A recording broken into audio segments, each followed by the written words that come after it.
ሰላም ቤተሰብ እንዴት ናችሁ? ደህና ናችሁ አላችሁ? እኔ ጋር ፈጣሪ ይመስገን ሁሉ ሰላም ነው። ዛሬ በዩቲዩብ ካች ብያለሁ። ዛሬ እንግዲህ ሀይሚዬ ቤት ቤቱ ተለቀሉ ሁላችሁም አይታችኋል። አንድ ነገር ግን ማናገር የምፈልገው ነገር አለ ለብሩኬና ለሀይሚ። ብሩኬ አንተም ተረጋጋ፣ ምንም ውሳኔ ውስጥ አትግባ። ሀይሚዬ ትመለሳለች። ስለከፋት ነው ስለተሰማት ነው። ሀይሚዬም ደግሞ እና ውድ እህታችን ምንወድሽ ምናከብርሽ፣ በእርግጥነት ፕራንክ እያደረግሽ ነው፣ እንዲማር ነው ከሰሰቱ እንዲማር ነው። ግን አታብዥበት እሺ ውዴ። ያው ብሩኬ ነገር ታውቂዋለህ፣ ከወሰነው ወሰነ ነው እሱ። ስለዚህ መሀላችሁ ደግሞ ክፍተት ሲፈጠር ቀን በቀን ክፍተታችሁ በጨመረ ቁጥር ምን ይሆናል? ሌላ ችግር ይፈጠራል።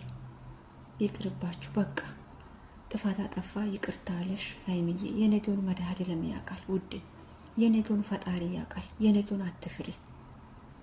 በርግጥነት እኮ እናም ተሰምቶናል፣ የዛን ቀን እናም ከፍቶናል፣ እናም ልባችን ውርድ ብሏል፣ ተሰምቶናል፣ ማርያምን ተሰምቶናል። እኔ በበኩሌ በጣም ነው የተሰማኝ የዛን ቀን። ግን ምን ያርግ እሱም ወዱ አይደለም ውዴ። ስለዚህ በቃ ታይ ሀይሚዬ ታይ በቃ አታስቸግሩ ከዚህ በላይ እግዚአብሔርን።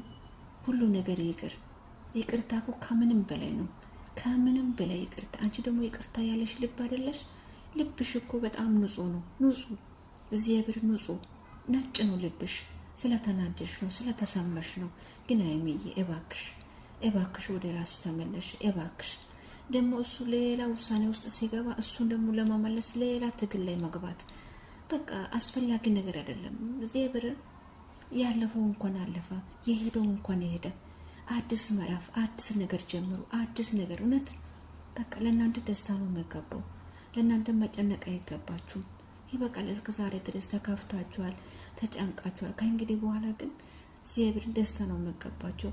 ሀይሚዬ እባክሽ ስለምንወድስ እውነት በቃ ወደ ራስሽ ተመለሽ ውዴ። ዛሬ እንደው ደህና ነገር ይመጣል ብዬ ነበር ያሰብኩት። ይሄ ቪዲዮ ይመጣል ብዬ አላሰብኩም። እግዚአብሔርን ይሄ ቪዲዮ ይመጣል ብዬ በጭራሽ አላሰብኩም። ሀይሚዬ ግን ግግም አትበይ እና ውድ እህታችን እና ትንሽ ማርያምን ታይ። ግን ሀይሚዬ ግን ታይ እና እናሳዝንሽም። ብሩኬ ያሳዝንሽም፣ ያሳዝንሻል እኮ ግን አልሸነፍም ዘራፍ አልሸነፍም ያልሽ እኮ ይነጣንበላል። እባክሽ እርግጠኛ ነኝ ነገ ደግሞ ማግቢያ ሰርተሽ ቡቡዬ ይቅርታውን እኔ ተቀብያለሁ ችግር የለም እንደምትይ እርግጠኛ ነኝ። እንደምታስደስችልም ደግሞ እርግጠኛ ነኝ። የምሬ ነው። ይሄ ነው የሚታየኝ፣ እኔ ሌላ ነገር አይታየኝም። ይና ጣምባለል፣ ይና ቾኮሌት፣ ይና ዳይመንድ። እባክሽ ሀይሚዬ እንጠብቅሻለን ነገ እሺ።